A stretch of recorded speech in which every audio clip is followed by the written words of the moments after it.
نظائر media group رمضان transmission کے لیے ہمارے ساتھ تعاون کیا ہے سندس فاؤنڈیشن۔ سندس فاؤنڈیشن، زندگی سے رشتہ خون کا۔ دیگر اشتراک میں شامل ہیں ہیلو ڈاکٹر حامد سعید، رحمان فاؤنڈیشن، پری ڈائلسس کرنے والا پاکستان کا سب سے بڑا ادارہ، بیسٹ نیشن آرگنائزیشن۔ اعوذ باللہ من الشیطان الرجیم، بسم اللہ الرحمن الرحیم۔ میں ہوں آپ کی میزبان سیدہ عطیہ بطول لکھوی اور آپ دیکھ رہے ہیں پروگرام آسان اسلام۔ میرے آج کے اس پروگرام کا موضوع ہے واقعہ معراج۔ واقعہ معراج اللہ تعالیٰ کی قدرت کی نشانیوں میں سے ایک نشانی ہے جو چشم زدن میں بظاہر رونما ہوا، لیکن حقیقت میں کتنا وقت لگا یہ اللہ تعالیٰ اور اس کے رسول خدا صلی اللہ علیہ وآلہ وسلم ہی بہتر جانتے ہیں۔ اللہ تعالیٰ نے اس واقعے میں اپنے محبوب پیغمبر حضرت محمد مصطفیٰ صلی اللہ علیہ وآلہ وسلم کو اپنے قدرت کاملہ کا مشاہدہ کروایا۔ واقعہ معراج اعلان نبوت کے 10ویں سال اور ہجرت سے 1 سال پہلے مکہ میں پیش آیا۔ ماہ رجب کی 27ویں رات ہے۔ اللہ تعالیٰ فرشتوں سے ارشاد فرماتا ہے، اے فرشتوں، آج کی رات میری تسبیح بیان مت کرو، میری حمد و تقدیس کرنا بند کر دو، آج کی رات میری اطاعت و بندگی چھوڑ دو، اور آج کی رات جنت الفردوس کو لباس اور زیور سے آراستہ کرو۔ آج میرا فرما برداری کا کلہ اپنے سر پر باندھ دو۔ جبرائیل، میرا یہ پیغام میکائیل کو سنا دو کہ رزق کا پیمانہ ہاتھ سے علیحدہ کر دے۔ اسرافیل سے کہہ دو کہ وہ سور کو کچھ دیر کے لیے موقوف کر دے۔ اسرائیل سے کہہ دو کہ وہ کچھ دیر کے لیے روحوں کو قبض کرنے سے ہاتھ اٹھا لے۔ رضوان سے کہہ دو کہ وہ جنت الفردوس کی درجہ بندی کرے۔ مالک سے کہہ دو کہ وہ دوزخ کو تالے لگا دے۔ خلد برین کی حوروں سے کہہ دو کہ وہ آراستہ اور پیراستہ ہو جائیں، اور جنت کے محلوں کی چھتوں پر سب بستہ کھڑے ہو جائیں، اور جنت کے جو محل ہیں اس پر اس طرح سے کھڑے ہوں کہ یوں معلوم ہو کہ سب بستہ کھڑے ہیں۔ مشرق سے مغرب تک جس قدر قبریں ہیں ان سے عذاب ختم کر دیا جائے۔ آج کی رات شب معراج میرے محبوب حضرت محمد مصطفیٰ صلی اللہ علیہ وآلہ وسلم کے استقبال کی تیاری کی جائے۔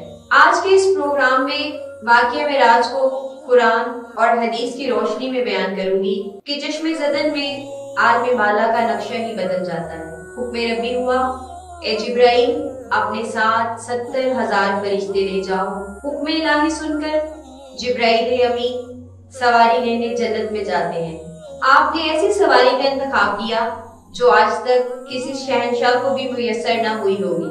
میسر ہونا تو دور کی بات، دیکھی تک نہ ہوگی، اور دیکھنا دور کی بات، سوچی تک نہ ہوگی۔ اس سواری کا نام ہے براق۔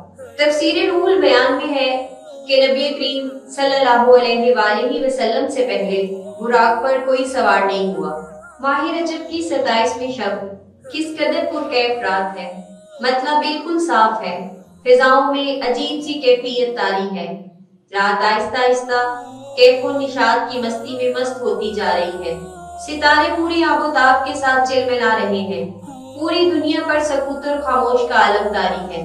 آدھی رات گزرنے کو ہے کہ یکایک آسمان کی دنیا کا دروازہ کھلتا ہے۔ انوار و تجلیات کے جلوے سمیٹے حضرت جبرائیل امین علیہ السلام نورانی مخلوق کے جھرمٹ میں جنت کی براق لیے آسمان کی بلندیوں سے اتر کر حضرت ام ہانی رضی اللہ تعالیٰ عنہ کے گھر تشریف لاتے ہیں، جہاں ماہ نبوت حضرت محمد مصطفیٰ صلی اللہ علیہ وآلہ وسلم رہتے ہیں۔ آنکھیں بند کیے آرام فرما رہے ہیں۔ حضرت جبرائیل علیہ السلام ہاتھ باندھ کر کھڑے ہیں اور سوچ رہے ہیں اگر آواز دے کے جگایا تو بے ادبی ہو جائے گی۔ فکر مندی کا عالم ہے، فکر مند ہے کہ معراج کے شہنشاہ کو کیسے بیدار کیا جائے۔ اس وقت حکم ربی ہوتا ہے، یا جبرائیل، اے جبرائیل، میرے محبوب کے قدموں کو چوم لے تاکہ تیرے لبوں کی ٹھنڈک سے میرے محبوب کی آنکھ کھل جائے۔ اسی دن کے واسطے میں نے تجھے کاکون سے پیدا کیا ہے۔ حکم سنتے ہی جبرائیل علیہ السلام آگے بڑھتے ہیں اور اپنے کافوری ہونٹ سے محبوب دو عالم حضرت محمد مصطفیٰ صلی اللہ علیہ وآلہ وسلم کے پایا ناز سے مس کرتے ہیں۔ یہ منظر بھی کس قدر حسین ہوگا جب حضرت جبرائیل امین نے فخر کائنات حضرت محمد صلی اللہ علیہ وآلہ وسلم کے قدموں کو بوسہ دیا۔ حضرت جبرائیل کے ہونٹوں کی ٹھنڈک پا کے حضور نبی کریم صلی اللہ علیہ وآلہ وسلم بیدار ہوتے ہیں اور دریافت کرتے ہیں، اے جبرائیل کیسے آنا ہوا؟ جبرائیل عرض کرتے ہیں، یا رسول اللہ، اللہ تعالیٰ آپ کی ملاقات کا مشتاق ہے، حضور تشریف لے چلیے۔ زمین سے لے کے آسمان تک ساری گزرگاہوں پر مشتاق دید کا ہجوم ہاتھ باندھے کھڑا ہے۔ معراج نبوت میں یہ بات درج ہے۔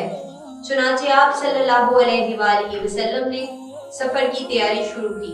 حضرت محمد مصطفیٰ صلی اللہ علیہ وآلہ وسلم کو نور کی ایک چادر پہنائی، زمرد کی نالین مبارک پاؤں میں زیب دن فرمائی، یاقوت کا کمربند باندھا۔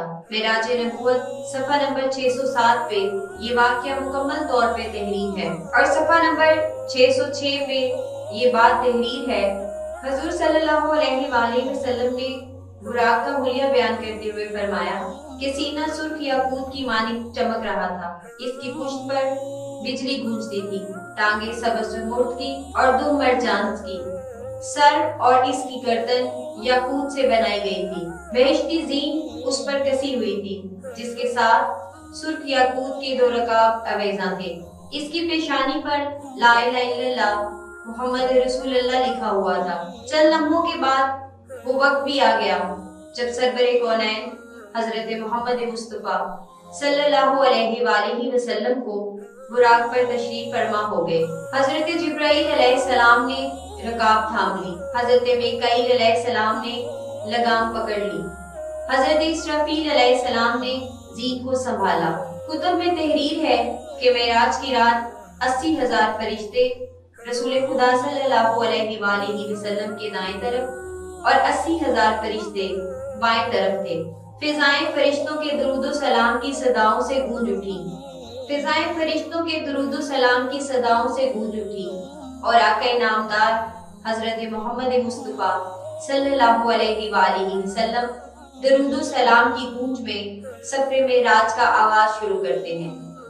اس واقعے کو قرآن مجید میں اللہ تعالیٰ نے اس طرح سے بیان فرمایا ہے، سبحان اللہ اسرا بعبدہ لیل من المسجد الحرام۔ وہ ذات ہر نقص اور کمزوری سے پاک ہے جو رات کے چھوٹے سے حصے میں اپنے محبوب اور مکرم بندے کو مسجد احرام سے مسجد اقصی تک لے گئی، جس کے گرد و نواح کو ہم نے بابرکت بنا دیا تاکہ ہم اس بندے کامل کو اپنی نشانیاں دکھائیں۔ سورہ بنی اسرائیل عید کی آیت کا ترجمہ بیان کیا ہے۔ آپ صلی اللہ علیہ وآلہ وسلم نہایت شان و شوکت سے ملائکہ کے جلوس میں مسجد احرام سے مسجد اقصی کی طرف روانہ ہوتے ہیں۔ یہ گھڑی کس قدر دل نواز تھی کہ جب مکان سے لا مکان تک نور ہی نور پھیلا ہوا تھا، سواری بھی نور، سوار بھی نور، باراتی بھی نور، سرتاج بھی نور، میزبان بھی نور، مہمان بھی نور۔ نوریوں کا یہ نوری جھرمٹ فلک بوز پہاڑیوں سے، بیابان ریگستانوں سے، گھنے جنگلوں سے، چٹیل میدانوں سے، سرسبز و شاداب وادیوں سے، پرخطر ویرانوں سے سفر کرتے ہوئے بطحا میں پہنچتا ہے، جہاں کھجور کے بے شمار درخت ہیں۔ حضرت جبرائیل علیہ السلام عرض کرتے ہیں کہ یا رسول اللہ، یہاں اتر کر 2 رکعت نفل ادا کیجیے۔ یہ آپ صلی اللہ علیہ وآلہ وسلم کی ہجرت گاہ مدینہ طیبہ ہے۔ نفل کے بعد پھر سفر شروع ہوتا ہے۔ راستے میں ایک سرخ ٹیلہ آتا ہے جہاں حضرت موسیٰ علیہ السلام کی قبر ہے۔ حضور صلی اللہ علیہ وآلہ وسلم اس موقع پر فرماتے ہیں کہ میں معراج کی رات اس سرخ ٹیلے سے گزرا تو میں نے دیکھا کہ وہاں موسیٰ علیہ السلام کی قبر ہے اور وہ اپنی قبر میں کھڑے ہو کر نماز پڑھ رہے ہیں۔ پھر دیکھتے ہی دیکھتے بیت المقدس بھی آ گیا، جہاں قدسیوں کا جمع غفیر سلامی کے لیے موجود تھا۔ حور و غلماں خوش آمدید کہنے کے لیے موجود ہیں، اور ایک دم 1,24,000 انبیاء مرسلین استقبال کے لیے بے چین اور بے قرار کھڑے تھے۔ حضور نبی کریم صلی اللہ علیہ وآلہ وسلم اس موقع پر تشریف فرما ہوئے